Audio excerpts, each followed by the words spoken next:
के बाद मैं पेपर पे 13 नंबर पे हूँ और मेरा चुनाव चिन्ह बाल्टी छाप है कि एक नॉर्मल विधानसभा के चुनाव में मुख्यमंत्री को आने की कोई जरूरत नहीं है। निर्दलीय प्रत्याशी हूँ जी। एक बात कि वह नीति जिस नीति को हमेशा राज ही रखा जाए, या छोटे पार्टी का नाम नहीं लूंगा, किसी देखा मैंने ये कि टिकट दिया ही नहीं इन्होंने। एक बात, विरोधी पार्टी कोई किसी को अगर यादव को टिकट दे दे या पचपनिया समाज को टिकट दे दे, मैं नाम नहीं लूँ, कैसे लूँ नाम, है ना, क्यों किसी निर्दलीय और गरीब और वैसे नॉर्मल और सज्जन इंसान जैसे उम्मीदवार के घर पे आप गुंडे भेज बात। अभी मैं पूर्व मंत्री की बात करूं, पूर्व झारखंड मंत्री जो रह चुके हमारे, वो जब जेल गए विध्वंस करने आया, है ना, भ्रष्ट कार्ड पे एक झोला उन्होंने बांटने का काम किया, एक झोला। मैं कह रहा हूं भाई, बिना योजना का घोटाला कर ही नहीं सकता वो। पब्लिक में सबसे पहला एजुकेशन चाहिए। स्कूलों में बच्चे हमारे बर्तन धो रहे हैं के यादवों, 2 यादव हम खड़े थे, एक को बलपूर्वक बैठाया गया है और मुझ पर भी गुंडा भेजा गया। बहुत नमस्कार, आप देख रहे हैं संग्रह झारखंड में पुरुषोत्तम। दोस्तों, अभी 2024 चुनाव को लेकर के काफ़ी तैयारियां चल रहा है। लोग जगह जगह पर चुनाव पर चर्चे कर रहे हैं। अभी चुनाव को लेकर के काफ़ी माहौल बना हुआ है। एक से एक दिग्गज नेता यहां पर खड़े हुए हैं। इस चुनाव को लेकर के हम लोग जो कुछ बात पर चर्चा अभी करेंगे, हमारे पास एक ऐसे प्रत्याशी खड़ा है जो कि काफ़ी नाम से उभरे हुए हैं और मधुपुर विधानसभा क्षेत्र से खड़े हैं, जिनका जो भी निर्दलीय उम्मीदवार के रूप में खड़े हैं, अभी वे मानवाधिकार पार्टी से खड़ा है, इनको टिकट मिला हुआ है। चलिए इनसे कुछ हम लोग जानने का प्रयास करते हैं चुनाव के बारे में, इनकी क्या रणनीति रहेगी और क्या चुनाव के लिए तैयारी कर रहे हैं और क्या इनका फील्ड में मूवमेंट है, क्या बना हुआ है। चलिए हम लोग जानने का प्रयास करें। सबसे पहले आपका स्वागत सर मेरे चैनल में। जी नमस्कार, आप सबों को मेरा नमस्कार। मैं संजय कुमार यादव उर्फ बिरजू, मधुपुर कुंडू बंगला क्षेत्र का निवासी हूं और मधुपुर विधानसभा से ही मैं निर्दलीय प्रत्याशी हूं जी। एक बार पुनः आप लोगों को सब नमस्कार। मैं बता दूं, राजनीति से मेरा दूर दूर तक कहीं कोई लेना देना नहीं था, कहीं कोई नाता रिश्ता नहीं था, लेकिन अचानक मुझे राजनीति में आना पड़ा। और नॉर्मल इंसान को लगता है कि राजनेता जो होते हैं या राजनीतिज्ञ जो होते हैं वो बहुत ही उम्दे होते हैं, बहुत ही उच्च क्वालिटी के, उच्च दर्जे के मानवता होती है उनमें, लेकिन ये बिल्कुल गलत है। और एक परिभाषा और मैं बता देना चाहता हूँ आम जन को। राजनीति का जो आम जन में भाव है, उनकी जो परिभाषा समझते हैं, वो ये समझते हैं कि वह नीति जिसके माध्यम से राज किया जा सके, गलत है। राजनीति का परिभाषा ये होता है कि वह नीति जिस नीति को हमेशा राज ही रखा जाए, वह नीति जिस नीति को हमेशा राज ही रखा जाए, उसी को राजनीति कहते हैं। अब इसको अगर मैं विस्तारित करूं, मैं किसी बड़े या छोटे पार्टी का नाम नहीं लूंगा, किसी भी पार्टी का नाम नहीं लूंगा, और मैं रूलिंग पार्टी या अगेंस्ट पार्टी किसी का भी नाम नहीं लूंगा, आप समझ जाओगे इशारे से। हमारे मधुपुर विधानसभा में आज तक, मैं कहूं जब से विधानसभा बना है, किसी बैकवर्ड समाज को या किसी पचपनिया को, छोटे या बड़े पार्टी ने कभी कोई टिकट नहीं दिया, कभी नहीं दिया। और मुझे लगता है जहां जहां तक मैं देख पा रहा हूं, अभी मैं 41 का हूं, ऑफिशियली 39 हूं, है ना, तो मैं जब से होश संभाला हूं, मैंने देखा ये कि टिकट दिया ही नहीं इन्होंने, एक बात। दूसरी बात, मुझे लगता है मैं और 100 साल अगर जीवित रहूं ना, तो दूर दूर तक कोई उम्मीद नहीं है टिकट दे कोई पार्टी। यहाँ पे मधुपुर विधानसभा में कोई बड़ी या छोटी पार्टी, कोई रूलिंग पार्टी या विरोधी पार्टी, कोई किसी को अगर यादव को टिकट दे दे या पचपनिया समाज को टिकट दे दे, तो लगता है मैं गंगा नहा जाऊं। ऐसा कभी होने वाला नहीं। मैं एक से एक वरिष्ठ कार्यकर्ता दिखा दूं, कार्यकर्ता कार्यकर्ता कार्यकर्ता बने बने जीवन यापन कर दिया उन्होंने, मरने के कागार में आ गए, है ना, और उनको टिकट मिलने का दूर दूर तक कोई आता है दूर से। हाँ, मैं नाम नहीं लूँ, कैसे लूँ नाम, है ना, करोड़ों का प्रॉपर्टी देखकर उनका और करोड़ों रुपए में टिकट बेचा जाता है। कौन से पार्टी टिकट बेच रहे हैं सबको मालूम है, और कौन सा प्रत्याशी टिकट खरीद के आ रहा है सबको मालूम है। लेकिन इसी जनता ने ये भी बता दिया उनको कि भैया अगर पैसे से इलेक्शन जीता जा सकता था तो भाई तुम पहली बार जीत जाते, क्यों बार बार अपना बेच खोज के ये वो कर करके लड़ रहे हो इलेक्शन, और क्यों किसी निर्दलीय और गरीब और वैसे नॉर्मल और सज्जन इंसान जैसे उम्मीदवार के घर पे आप गुंडे भेज रहे हो। हाँ, गुंडा भेज करके, गुंडाई कर करके आप जो है सो टिकट खरीद करके आप नहीं बन सकते राजनेता या एमएलए, है ना, या राजनीतिज्ञ, या जो भी आपकी मंशा हो राजनीति में, आप नहीं बन सकते, है ना।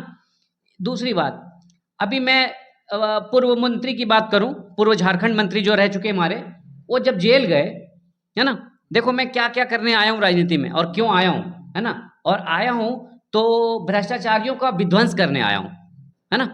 भ्रष्टाचारी के वंश को भी विध्वंस करूंगा और भ्रष्टाचारियों को भी विध्वंस करूंगा, चाहे वो हमारे राज्य के मंत्री हों, चाहे वो हमारे सेंट्रल के मंत्री हों। मैं विस्तार से तो नहीं, संक्षेप में सबके बारे में बताऊंगा, अभी थोड़ा थोड़ा सा बताऊंगा। अभी देखो, जब हमारे मुख्यमंत्री साहब, पूर्व मुख्यमंत्री साहब जेल गए तो उन्होंने चंपई जी को बनाया। चंपई जी ने क्या किया मुझे नहीं पता, सारा चीज अच्छा किया होगा, बुरा किया होगा मुझे, मैं एक बात से भैया खटक गया मेरा दिमाग, क्या भाई, राशन कार्ड पे एक झोला उन्होंने बांटने का काम किया, एक झोला। मैं मान के चलता हूं एक झोले की कॉस्ट अगर आई होगी 2 रुपए, है ना, तो कम से कम 12 करोड़ का झोला हुआ। अब जैसे ही हमारे पूर्व मुख्यमंत्री आ गए जेल से छूट करके, है ना, तो उन्होंने उनको जैसे भी किया, अच्छा किया गलत किया, उनको हटाया, खुद को बनाया, उसके बाद इन्होंने फिर से झोला छपवाया। भैया मैं पहले देखता था, आप सब जानते होंगे कि झोला देने का काम दुकानदार क्या करते थे, कस्टमर को लुभाने के लिए, दुकान का नाम लिखने के लिए, और दुकान में क्या क्या सामान है वो लिखने के लिए। इन्होंने क्या किया, अपना झारखंड को समझो दुकान, झारखंड को समझो दुकान, है ना, दुकानदार समझो हेमंत सोरेन को और चंपई सोरेन को, है ना। और इन्होंने क्या किया, अपना फोटो बड़ा सा डाला उसमें झोले में, और प्रोडक्ट लिखा, ये प्रोडक्ट, वो प्रोडक्ट, वो प्रोडक्ट, सारा प्रोडक्ट लिखा पब्लिसिटी के लिए। जनता का ही पैसा जो कि सरकार के कोष में होता है, जनता के भलाई के लिए खर्च करना था, वो जनता के विरुद्ध खर्च कर दिया उन्होंने, झोला छपा करके, अपना पब्लिसिटी कर करके। अच्छा एक बताओ, उस झोले में अगर 1 यूनिट चावल, इट मीन्स 5 kg चावल, अगर साइकिल या मोटरसाइकिल के हैंडल में टांग करके दुकानदार के दुकान से, राशन वाले के दुकान से अपने घर तक जनता चला जाए, तो मैं 12 करोड़ दूं मैं फिर, है ना। मैं 12 करोड़ का शर्त लगाता हूं कि उस झोले में 5 किलो चावल या 5 किलो कोई भी वेट रख करके उस थैले को आप साइकिल में या मोटरसाइकिल के हैंडल में टांग दो और फिर उसको लेकर के जाओ घर तक, नहीं पहुंच पाओगे, है ना। अगर पहुंच गए तो मैं 12 करोड़ देता हूं, है ना। ये भैया 24 करोड़ रुपया दोनों मंत्री ने जो खर्च किया, 24 जिले में 24 फैक्ट्री लग सकता था, हाँ या ना, लग सकता था। 24 जिला में 24 फैक्ट्री, 1-1 करोड़ का, 1 करोड़ के मिनी प्लांट में अगर मान लो 10 पब्लिक काम करे, 10 मजदूर काम करे, 240 मजदूर, है ना, 240 मजदूर, और एक मान लो और मैनेजमेंट के लिए, है ना, तो 40 और 24, है ना, 64, 264 को तो हम रोजगार दे सकते थे 24 करोड़ में। इससे गवर्नमेंट को क्या मिलता? अगर मान लो 24 करोड़ का 2% सालाना अगर नेट प्रॉफिट होता उस मिनी प्लांट में, लघु उद्योग में, तो 48 लाख रुपए वैसे हो जाता। हर दूसरे साल में एक प्लांट और लग जाता, बेरोजगारी तो खत्म होना था, है ना। ये मैंने उदाहरण क्यों दिया, क्योंकि राजनीति जो होता है ना, वो नीति को राज रखने के लिए होता है ना। राज करने के लिए अगर होता तो वो गरीबी दूर करते, वो मजदूर को पलायन होने से बचाते। ऐसा किया उन्होंने? नहीं किया, क्योंकि उनको गरीब को मारना है, गरीबी को नहीं मारना है। उनको गरीब को जिंदा रखना है ताकि वो भीड़ में और रैली में ज़्यादा से ज़्यादा संख्या में आए। अगर वो चावल देंगे नहीं, अगर वो चावल देंगे नहीं, सेंट्रल गवर्नमेंट की बात बता रहा हूँ, अगर वो 5 किलो चावल देंगे नहीं तो फिर चावल के नाम पे घोटाला करेंगे कैसे? हर योजना के नाम पर जो राजनेता लोग घोटाला करते हैं, मैं कह रहा हूं भाई बिना योजना का घोटाला कर ही नहीं सकता वो, है ना। राजनीतिक मुद्दे को लेकर के अगर हम चलें, अभी का क्षेत्र में अगर आए हैं, तो अभी हम देख पा रहे हैं कि जो राजनीतिक में काफ़ी जो है अपने नेता अपने उभारों के लिए, जैसे आप बता रहे हैं कि वे अपने झोले छाप के इस तरह प्रचार कर रहे हैं, तो अपना छाप कोई भी नेता छोड़ने के लिए अपने के ऊपर तो छाप बनाते ही हैं, इसलिए शायद बनाते होंगे। हर नेता ये चाहते हैं कि मैं कैसे बना रहूं, है ना, मैं कैसे बना रहूं, और बने रहने के लिए पब्लिक को लुभाते हैं। अब पब्लिक में भी थोड़ा सा है ना, क्या है, मान लो मैं और आप दोनों पब्लिक हैं, है ना, तो हम दोनों ने मिलकर, मतलब हम पब्लिक ने मिलकर जिसको चुना वो भ्रष्टाचारी, तो भैया भ्रष्टाचार को हमने चुना क्यों? पहले तो हम भ्रष्टाचार हो गए ना, है ना? तो पब्लिक में भी थोड़ा सा सुधार लाने का ज़रूरत है, और पब्लिक सुधर जाएंगे तो नेतागण सुधर जाएंगे। अब मैं बताऊं कैसे सुधरेंगे पब्लिक में सबसे पहला एजुकेशन चाहिए, है ना? और एजुकेशन हमें कहाँ मिलेगा? स्कूलों में नहीं मिलेगा, क्योंकि स्कूलों का कमांड तो नेताओं के हाथ में है। स्कूल में आपको सिखाएंगे नहीं। एक उदाहरण मैं दे दूं प्रैक्टिकल। स्कूल में हमारे बच्चे क्या करने जाते हैं? पढ़ने को जाते हैं। करते क्या है? देखो सर, शिक्षा अभियान के स्कूलों में बच्चे हमारे बर्तन धो रहे हैं। अरे भैया जनता जागो, तुम बर्तन धोने के लिए भेज रहे हो बच्चों को स्कूल? हाँ ठीक है, अपना ही बर्तन धो रहा है, क्यों धो रहा भाई?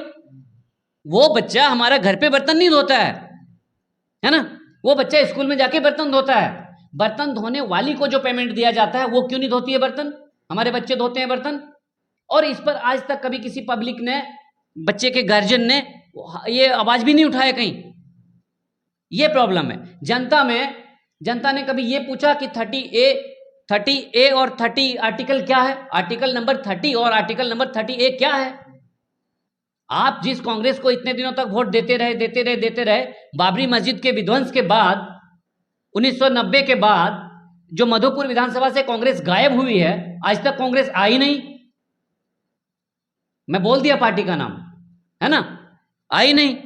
और ये हाल बीजेपी का होने वाला है मधुपुर विधानसभा से। तो इस बार को चुनाव को लेकर के अभी जो काफ़ी जो माहौल मधुपुर का बना हुआ है, हम लोग देख पा रहे हैं गंगा नारायण सिंह जी बीजेपी से खड़े हुए हैं, और आपका जेएमएम से हाजी हफीजुल हसन। तो दोनों में जो बताया जा रहा है कि काफ़ी लगभग कांटे का टक्कर, इस पर आप क्या कहना चाहते हैं? देखो भैया, ये टक्कर पैसों का है, कोई कांटे वांटे का नहीं है। ये टक्कर पैसों का है, जिसके पास जितना पैसा उतना वोट खरीद लो। और हमारी जनता भी वैसी है ना? मैं एक मिनट मैं लहजे से बताता हूँ। वैसे तो मैं खुलेआम बोल सकता था, लेकिन पब्लिकली नहीं बोल सकता हूँ यहाँ पे। मैं पता है क्या, हमारे नेता हो या पब्लिक हो क्या कर रहे हैं, उनका एक कहना है, शायरी के अंदाज में कह देता हूँ। सभी लोग कहते हैं मैं 100 कमाता हूँ 150 लुटाता हूँ, है ना? तेरे जैसे को तो मैं ये करता हूँ, ऐसा ये शायरी है। तो भाई मैं कह रहा 100 कमाते हो 150 लुटाते, 50 रुपए क्या मरा के लाते हो? उस 50 का तो हिसाब दो। ये मेंटेलिटी जिस दिन हम इंडियन लोगों से, सभी इंडियन की बात बता रहा हूं, लगभग इंडियंस में ये बातें हैं कि 100 कमाता हूं 150 लुटाता हूं, बाकी के 50 रुपए कहां से लाता हूं, है ना? ये पैसे के बल पे सारा चीज हो रहा है। मैंने देखा है, मैं नजदीक से देखा, मैं प्रूफ कर सकता हूं, है ना? मैं कहीं बताओ, वहां जाके मैं प्रूफ कर सकता हूं कि ये भाई पैसे से क्या क्या कर रहे हैं, है ना? पैसे से ये कुछ भी कर ले रहे हैं, जनता को भी लुभा। अच्छा, जनता क्या सोच रही है? अरे भैया लुटा हुआ पैसा जो भी आ रहा आने दो, जो भी आता है आने दो, है ना? अगर पैसे से नहीं होता साहब, तो मैं बता दूं, पूरे विधानसभा की बात मैं करता हूं, वैसे मैं पूरे इंडिया की बात करूंगा, अभी विधानसभा की बात करता हूं। किसी एक गांव का नाम आप बताओ और मुझे 10 घंटे का टाइम दो, मैं उस गांव में ढूंढ के निकाल दूंगा आपको कम से कम 5 घर जिनको अबुआ आवास की जरूरत होगी, जिनको आवास की जरूरत होगी, जिनको पशु शेड का जरूरत हो, मतलब बहुत सारी ऐसी योजनाएं जो पब्लिक को जरूरत होगा, लेकिन उस पब्लिक को नहीं मिल पाया। भाई पूछो क्यों? वाई? क्योंकि वो घूस नहीं देने के लायक है। जिनको योजनाओं की जरूरत होती है ना, वो घूस देने लायक नहीं होते, उनको योजना नहीं मिल पाती है।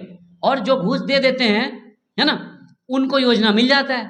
तो ऐसे में जो एक्चुअली वो जो जरूरतमंद है, आवश्यकता है जिनको जिस योजना की, उनको वो योजना नहीं मिल पाता है क्योंकि वो घूस नहीं दे पाते। तो वैसे पब्लिक जो घूस नहीं देने के एवज में योजना का लाभ नहीं ले पाते हैं, वो कहते हैं कि भैया अगर 5 साल में एक बार ही सही, 2-4 पार्टी वाले तो 500-500, 200-200, 400-400, कुछ भी अमाउंट हो सकता है, वो देते हैं तो चलो ले लो, क्योंकि ये भी हमसे लेते हैं तो हम भी ले लेते हैं। यहाँ पर जनता से भी मेरा एक सवाल है कि एजुकेशन की बात मैंने करी, वो स्कूल में मिलने वाला नहीं है। प्राइवेट स्कूल और कॉन्वेंट स्कूल में हमारी गरीब जनता जा नहीं सकती है। तो भैया संविधान का तो नॉलेज रख लो, निर्वाचन आयोग का नॉलेज रख लो, और साक्षर होने के लिए कौन सा स्कूल, कॉलेज, यूनिवर्सिटी, महाविद्यालय, विश्वविद्यालय की जरूरत पड़ती है, कालिदास, तुलसीदास को देख लो। अच्छा, मधुपुर विधानसभा के मैं पचपनिया समाज को या यादव समाज को कहना चाहता हूं, अगर सिर्फ इंडिविजुअल यादव समाज की बात अगर मैं करूं, वही हमारे यादवों की संख्या ज्यादा है, मोर देन 50%। मैं नहीं कह सकता वो फिगर, है ना, क्योंकि एग्जैक्ट फिगर कहूंगा तो विवाद करेंगे लोग, और वो पूंजीपति लोग विवाद करेंगे, है ना। 50% से अधिक हमारे यादव समाज है, और तुम कहां हो यादवो, जागो। कहा जाता है कि 80 साल में बुद्धि होता है। 80 साल में बुद्धि होता तो कृष्ण भगवान क्यों आते हमारे घर पे? कृष्ण भगवान ने राजपाट चला लिया। मधुपुर के विधानसभा वाले यादव, क्या तुम विधानसभा चलाने लायक नहीं हो? विधायक बनने लायक नहीं हो मधुपुर के यादवों? 2 यादव हम खड़े थे, एक को बलपूर्वक बैठाया गया है और मुझ पर भी गुंडा भेजा गया, बहुत सारा बल प्रयोग किया गया। अच्छा, आपके ऊपर भी तो दबाव आया होगा ऊपर से नेताओं को बैठने के लिए वगैरह, आपको कुछ? भैया मैं नेताओं का नाम अगर बोल दूं ना तो मुझे शूट कर देंगे ये लोग। ऐसे ऐसे नेताओं का दबाव आया है, बैठ जाओ करके, है ना। फिर आपको निर्दलीय से टिकट कैसे दिया गया? पहले आपका जो छाप था कुछ और था इस प्रकार से। जी हाँ, उस बात को अगर आपने छेड़ा है तो मैं ये भी कह दूं कि एक हमारे यहाँ का बिहार का पार्टी है, राजेंद्र बाबू हमारे सुप्रीमो पार्टी के हैं, है ना। और पार्टी का नाम है अखिल भारतीय मानवाधिकार विचार मंच पार्टी। उस पार्टी से मुझे टिकट, मैं सोचा था कि मैं बिना टिकट का नहीं आऊँगा, मुझे शर्म आती, मैं गरीब हूँ, क्या लेके आऊँ, है ना, मेरे पास कुछ है नहीं, हाँ मैं क्या लेके आऊँ विधानसभा, लोग क्या कहेंगे, मजाक उड़ाएंगे, है ना। तो मैंने कहा मैं टिकट लेके आऊँ, थोड़ा सा पार्टी का सपोर्ट रहेगा, थोड़ा सा लगेगा कि नहीं चलो वेट है इसमें, बिना टिकट का मैं नहीं ला। तो फिर कैसे कैसे इन्होंने षड्यंत्र करा, मैं नाम किसी का नहीं लेना चाहूँगा।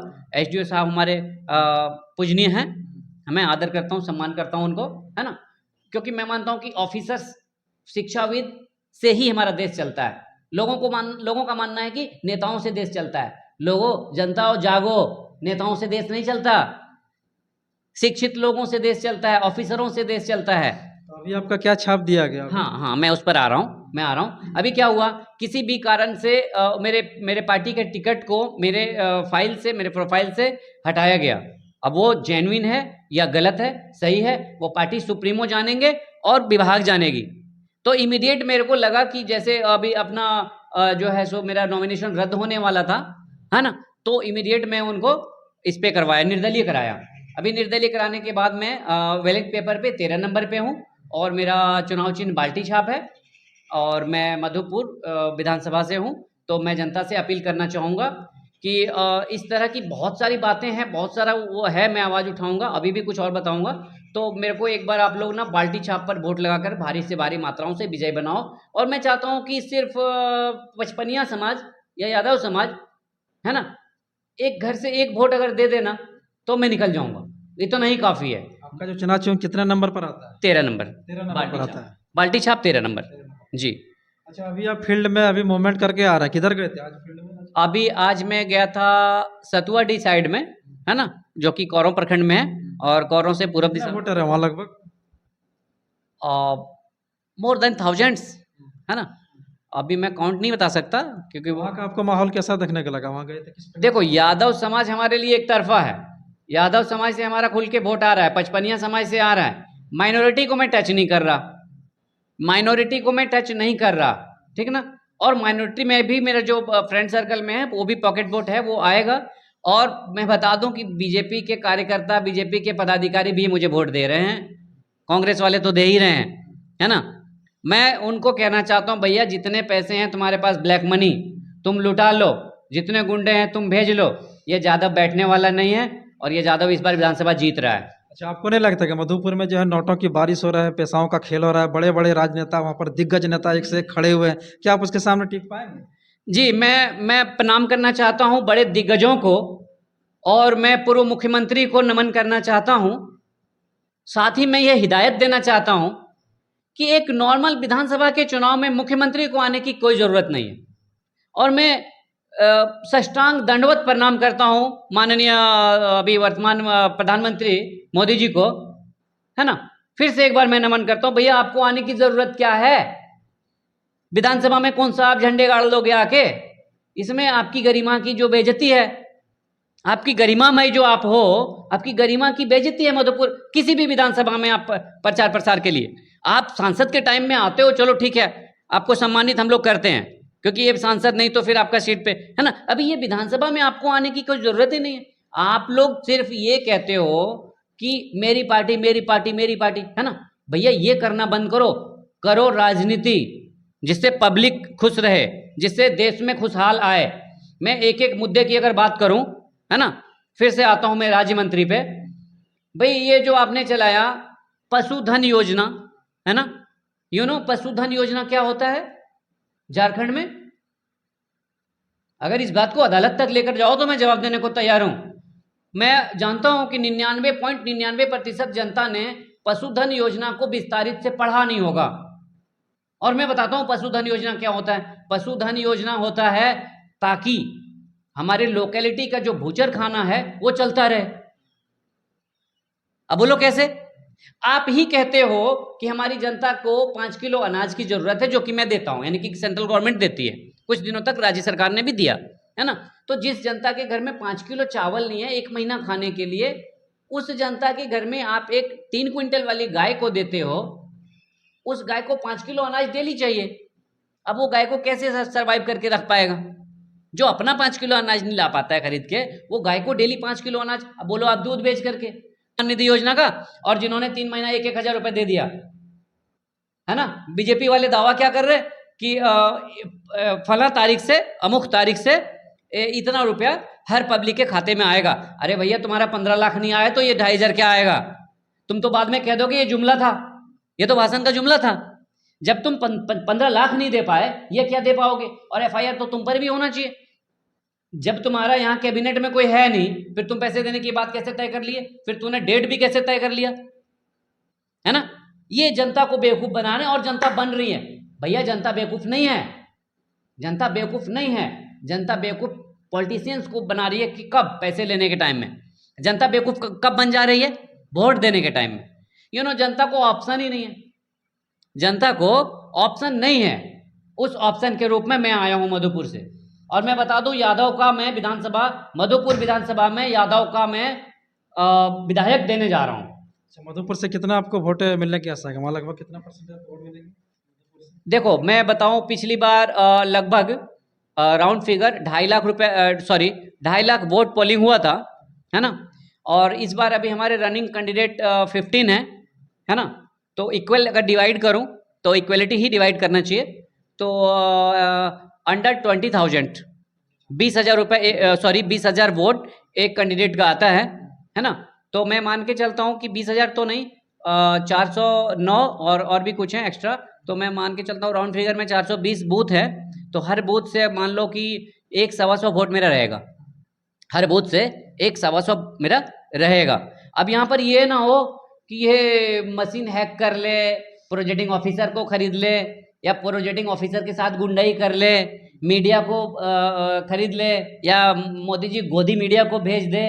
अगर इस तरह का कहीं कुछ हुआ तो मैं नहीं कह सकता। अगर सब चीज सुचारू रूप से चला तो हर बूथ से मेरा 100, 125, कहीं 90 भी हो सकता है, कहीं 130 भी जा सकता है, ऐसा मेरा टारगेट है। अभी तक आपने कितना फील्ड मूवमेंट किया अभी तक लगभग? भाई मैं चूंकि एनजीओ में कार्यरत हूँ, मैं सोशल वर्कर हूँ ही, तो मैं फील्ड में ही हूँ। और जब से मैंने घोषणा किया है कि मैं विधानसभा लड़ रहा हूँ, तो मैं लगभग 24 घंटे फील्ड में रहता हूँ। मैं जहाँ शाम हो जाता है वहीं रह जाता हूँ। क्या जनता में आपको दिखने का रुझान चारों तरफ से क्या देखा? देखो जनता खुल के नहीं बोल पा रही है मेरे लिए जनता खुल के नहीं बोल पा रही है, कारण कि कुछ पार्टियों के तो गुंडे हैं, कुछ पार्टियों के कार्यकर्ता के रूप में गुंडे हैं। गुंडे मेरे घर पे भी आए थे धमकाने के लिए दीपावली वाले दिन, है ना। तो मैं डरा नहीं, मैं डरूंगा ही नहीं जब तक इस जिस्म में जान है। मतलब आपको बैठने के लिए बोला गया था ना? हाँ, जबरन कि भैया तुम अपना जो नॉमिनेशन वापस ले लो। फिर बाद में बोला कि तुम मेरे टीम में शामिल हो जाओ, कुछ पैसे ले लो। मैंने कहा पैसे दे सकते हो, अगर तुम्हारे पैसे से सब कुछ हो जाता तो भाई तुम तो अभी तक बन गए रहते। पैसा तो शुरू से तुम्हारे पास, पैसे से तुम बन गए रहते, तुम बने नहीं। इसका मतलब पैसे से होता कुछ नहीं, पैसा जनता लेती है। कोई पॉलिटिशियन पैसा थोड़े लेता है। और मैं पॉलिटिशियन नहीं आया हूं, मैं पॉलिटिशियन बनकर नहीं आया हूं, मैं आया हूं समाज सेवा करने के लिए, मैं आया हूं जनता को जगाने के लिए। अभी तक आपने मेरी 2 बातें सुनी, तीसरी बात सुनो, मैं क्या करना चाहता हूं। मैं अगले 5 साल जीतूं या हारूं फर्क नहीं पड़ता, एक बूथ में एक लाइब्रेरी में पर्सनली देने जा रहा हूं।